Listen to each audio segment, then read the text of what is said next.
నేను చాలా మంది రాజకీయ నాయకులతో తిరుగుతుంటా, రాష్ట్రం అంతా ఎన్నో నియోజకవర్గాలు తిరుగుతుంటా, కానీ గంగుల కుటుంబం అంటే నాకు ప్రత్యేక గౌరవం, ప్రత్యేక అభిమానం కూడా. ఎందుకంటే రాజకీయ నాయకుడికి ఉండాల్సినటువంటి మొట్టమొదటి లక్షణం, ప్రథమ లక్షణం ఏంటంటే ప్రజలు ఎవరైనా మన ఇంటి దగ్గరికి వచ్చి ఒక సాయం అడిగినారంటే దాన్ని పరిష్కరించడం. ఎంతో మంది రాజకీయ నాయకుల దగ్గర ఒక ఫైల్ పెట్టుకొని పోతే కదా చూస్తారు, టీఆర్లకు ఇస్తారు, చేస్తాం అని అంటారు. కానీ ఇటువైపు గంగుల ప్రభాకర్ రెడ్డి కానీ ఎవరైనా పోయి ఒక ఫైల్ చేతికిచ్చి అన్నా మాకు ఈ పని కావాలంటే అది ఎంఆర్ఓ ఆఫీస్ అయినా సరే, ఆర్డీఓ ఆఫీస్ అయినా సరే, కలెక్టర్ ఆఫీస్ అయినా సరే, చివరికి సీఎం ఆఫీస్ అయినా సరే వెంటబడి మరి పనిచేసే నాయకులు ఈ గంగుల ఫ్యామిలీ. ప్రజలకు అంతగా ఉపయోగపడే కుటుంబం కాబట్టి నాకు ప్రత్యేకమైన గౌరవము, ఒక అభిమానం మా కుటుంబం అంటే. ముఖ్యంగా గంగుల నాగన్న చాలా మంది నాయకులు మా జిల్లాలో నేను చెప్పకూడదు, కానీ నాతో మాట్లాడాలంటే కూడా ఎదురు కూడా తగ్గొద్దు అనుకుంటుంటారు. ఏమో ఏ కంపై ఎట్టగలుచుకుంటారు అని చెప్పి చాలా మటుకు దూరంగా ఉంటారు. కానీ అటువంటి సమయంలో కూడా గంగుల నాగన్న ఎక్కడ ఉన్నా కూడా ప్రేమగా పలకరిస్తాడు. ఏదైనా కార్యక్రమాలు, వాళ్ళ ఇంట్లో ఫంక్షన్ కానీ ఏదైనా అందరినీ పిలుచుకొని ఉండే కార్యక్రమం ఏదైనా సరే ఖచ్చితంగా నాకు ఆహ్వానం పంపిస్తాడు. ఇన్ని రోజులు ఇంత నియోజకవర్గాలు తిరిగినా కూడా ఎక్కడా దొరకని ప్రేమ నాకు గంగుల నాగన్న దగ్గర దొరుకుతాడు. ఈ ఇండోర్ స్టేడియం కోసం కూడా నాకు నిద్రలేని రాత్రులు చూపించాడు ఆయన. రాత్రి 10 గంటలకు 11 గంటలకు ఏం సిద్ధార్థ అయితేనే కాదు మా పని అంటే అన్న, కనీసం పట్టాలంటేనే 2-3 నెలలు పెడతాను, ఓపిక పట్టాలంటే అన్ని శాంక్షన్ చేపించి మరి కంప్లీట్ చేసినాడు. ఇది ఒక్క విషయం అనే కాదన్న, ఒక ఇండోర్ స్టేడియం విషయం అనే కాదు, రైతుల విషయంలో కానీ, కేసీ కెనాల్కు నీళ్లు వదలాలనే విషయంలో కానీ, రైతులకు పంట నష్టం వస్తే కానీ నష్టపరిహారం ఇప్పించాలని కానీ, విద్యార్థులకు సంబంధించిన అంశాలు కానీ, చివరికి టీచర్ల ట్రాన్స్ఫర్లు జరగాలంటే ఒక రాజకీయ నాయకుడికి మహా అంటే 5-10 ట్రాన్స్ఫర్లు చేయించుకునేవారు. కానీ వీళ్ళు మాత్రమే ఒక 50-100 చేయించుకున్నారు. అంటే ఇవన్నీ నేను ఏదో వాళ్ళని పొగడాలని చెప్పడంలే, నా కళ్ళతో నేను చూసిన సంఘటనలు మాత్రమే చెప్తున్నా. ఇంకొక విషయానికి వస్తే, ఈ రోజు నేను ఒక యువకుడిని, నా వయసు చాలా తక్కువ అయినా ఈరోజు ఒక ఆళ్లగడ్డకు పోయినా, నంద్యాలకు పోయినా, చివరికి శ్రీకాకుళానికి పోయినా కూడా బైరెడ్డి సిద్ధార్థ రెడ్డిని గుర్తుపట్టి అభిమానిస్తానంటే దానికి కారణం మా నాయకుడు, మన నాయకుడు వైఎస్ జగన్మోహన్ రెడ్డి గారు. ఎలక్షన్లకు కేవలం 2 నెలలు ఉన్నాయి, కేవలం 2 months. ఇంకా కాబట్టి ఇంకా మళ్ళా అందరూ సార్ మీలాగా అడిగి మళ్ళా అందరూ సార్ కొంతమంది కన్నీళ్లు పెట్టుకుంటారు, కొంతమంది కన్నీళ్లు తుడుస్తారు, కొంతమంది ఇంకా ఏమేమి అడుగుతారో నేను చెప్పకూడదు. కానీ ఇదే చివరి అవకాశం అని అడుక్కునే వాళ్ళు ఉంటారు. ఈసారి కానీ మీరు మాకు అవకాశం ఇవ్వకుంటే మేము చచ్చిపోతాం, ఊళ్ళు ఇచ్చిపెట్టి పోవాల్సిందే అంటారు. కానీ నా యొక్క రిక్వెస్ట్ ఏమి అందరికీ అంటే కానీ యువకులు కూడా ఎక్కువ మంది ఉన్నారు, ఎవరు మనకు మంచి చేస్తారు అని ఆలోచించుకొని ఓటేయాల్సినటువంటి అవసరం ఉంది. ఈసారి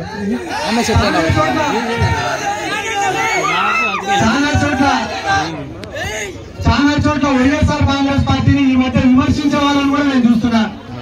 వైఎస్ఆర్ కాంగ్రెస్ పార్టీ రాదు అని చెప్పి తప్పుడు ప్రచారాలు చేసే వాళ్ళని కూడా నేను చూస్తున్నా. ఎందుకు ఇట్లా మాట్లాడుతున్నారని చెప్పి నేను సొంతంగా ఆలోచన చేసుకుంటే, తెలుగుదేశం పార్టీ అధికారంలో ఉన్నప్పుడు జన్మభూమి కమిటీలు అనేవి ఉండేవి. ఎవరైనా కూడా తెలుగుదేశం పార్టీ వాళ్ళ మాట వినలేదనుకో, పెన్షన్ కట్టు, ఎస్సీ కార్పొరేషన్ లోన్ రాదు, బీసీ కార్పొరేషన్ లోన్ రాదు, ఏదైనా ఇంటి పట్టా వస్తే ఇంటి పట్టా క్యాన్సిల్ చేస్తారు, ఇల్లు శాంక్షన్ అయితే ఇల్లు క్యాన్సిల్ చేస్తారు, ఏదైనా ఉద్యోగం ఉంటే ఆ ఉద్యోగం కూడా తీపిస్తారు. కాబట్టి తెలుగుదేశం పార్టీ గురించి ఆ రోజు ఎవరైనా మాట్లాడాలంటే అందరికీ కూడా భయం. కానీ ఈ రోజు వైఎస్ఆర్ కాంగ్రెస్ పార్టీని తేలికగా మాట్లాడుతున్నారు.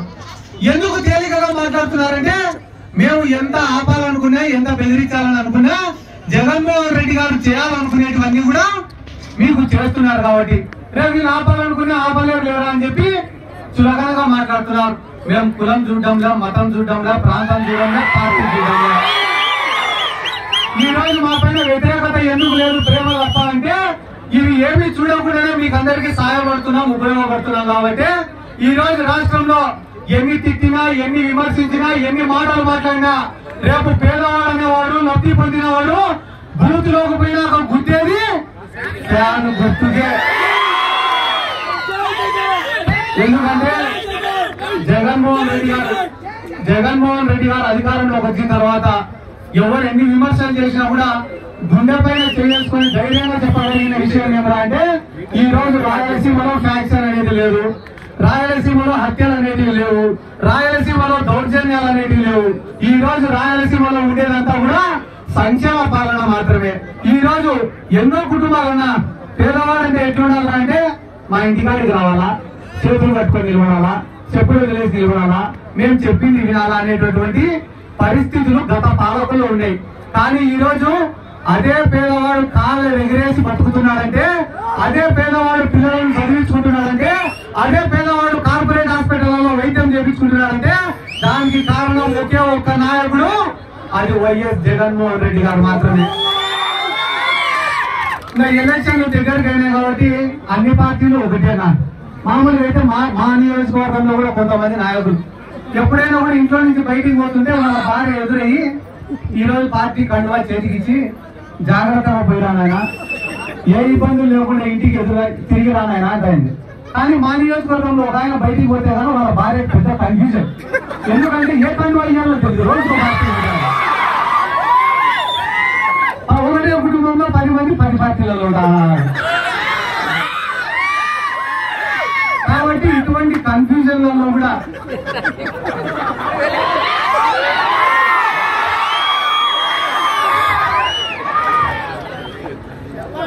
కాబట్టి నేనేం కోరుకునేదంటే కదా, జగన్మోహన్ రెడ్డి గారికి మీడియా వల్ల సపోర్ట్ లేదు.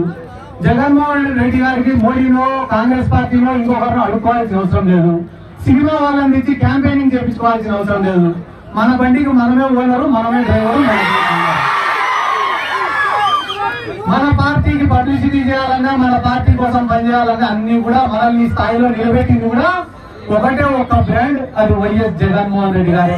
అటువంటి జగన్మోహన్ రెడ్డి గారి కోసం కష్టపడి పని చేయడానికి నాలాంటి యువకులందరూ కూడా సిద్ధంగా ఉన్నారు. ఎందుకంటే ఈ నంద్యాల జిల్లాలో ఉండే తెలుగుదేశం పార్టీ వాళ్ళ గురించి కూడా పెద్దగా ఆలోచించాల్సినటువంటి అవసరం లేదు. ఎందుకంటే ఈ నంద్యాల జిల్లాలో ఉండే మెజారిటీ తెలుగుదేశం పార్టీ నాయకులకు, అంటే 80% మంది తెలుగుదేశం పార్టీ నాయకులకు పొలిటికల్ గా లైఫ్ ఇచ్చింది ఒకటి వైఎస్ రాజశేఖర రెడ్డి గారు, రెండోది వైఎస్ జగన్మోహన్ రెడ్డి గారు.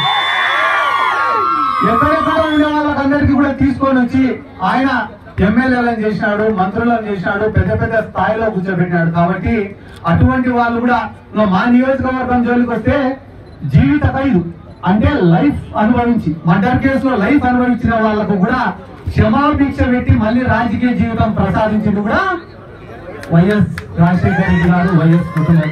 కాబట్టి రానున్న రోజులలో నేను డైలాగ్ చెప్పినట్టు నన్ను సినిమాలో ఇప్పటికే చాలా మంది రాజకీయాలలో లేకుండా పంపించాలన్నారు. డైలాగ్ చెప్పినట్టు అదే చెప్తాను. కాబట్టి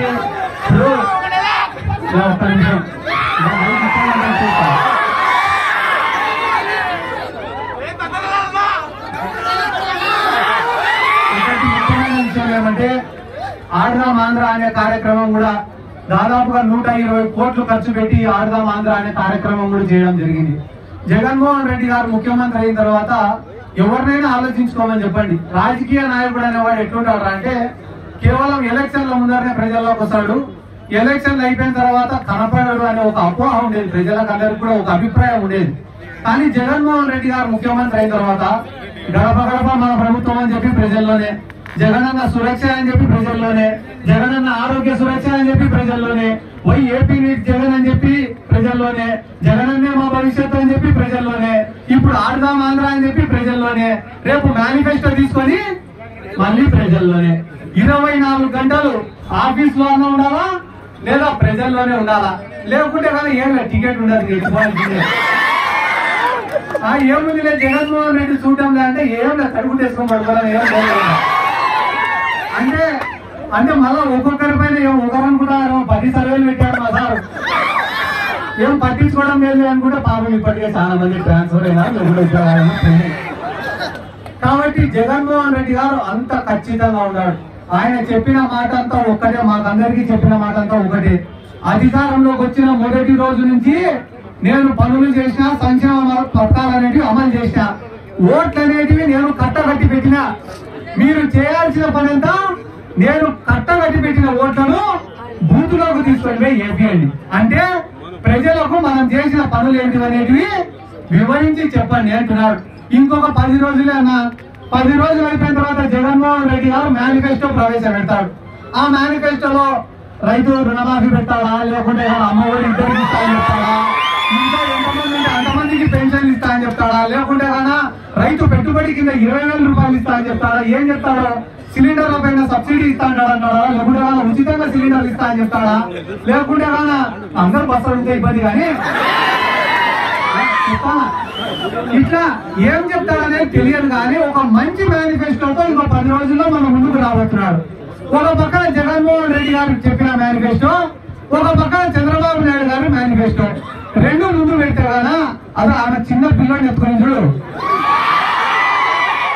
ఆ పిల్లోడిని వదిలిపెట్టే కూడా వచ్చి జగన్మోహన్ రెడ్డి మేనిఫెస్టోనే పట్టుకుంటారు తప్ప చంద్రబాబు. ఎందుకంటే జగన్మోహన్ రెడ్డి గారు అంత నమ్మకాన్ని నిరూపించుకున్నారు. చంద్రబాబు నాయుడు గురించి ఎవరు నేను చెప్పాను, ఎవరు చెప్పినా ఆయన 3 మాటలు మాట్లాడితే 2 అబద్ధాలు వస్తున్నా, 3 మాట్లాడితే 2 అబద్ధాలు వస్తున్నా. కాబట్టి దాని గురించి మనం పెద్దగా ఆలోచించాల్సినటువంటి అవసరం లేదు. రానున్న రోజుల్లో మళ్ళా జగన్ గారు మాకందరికీ చెప్పిన మాటనే, విజయానికి షార్ట్ కట్లు అనేవి ఉండవు, విజయానికి షార్ట్ కట్లు అనేవి ఉండవు, కష్టపడితేనే విజయం సాధిస్తాం. కాబట్టి ఇక్కడ ఉన్న ప్రజలకు, యువకులకు కూడా నా యొక్క విజ్ఞప్తి ఏమరా అంటే, గంగుల కుటుంబం, ప్రభాకర్ రెడ్డి అన్న గారు పెద్దవాళ్ళు కానీ, నాన్న కానీ, ఇటువంటి మంచి వ్యక్తులకు ఎల్లప్పుడూ మీలాంటి వాళ్ళ ఆశీర్వాదం ఉండాలా, అభిమానం ఉండాలని చెప్పి ఈ సందర్భంగా నేను తెలియజేసుకుంటూ నాకు అవకాశం ఇచ్చినందుకు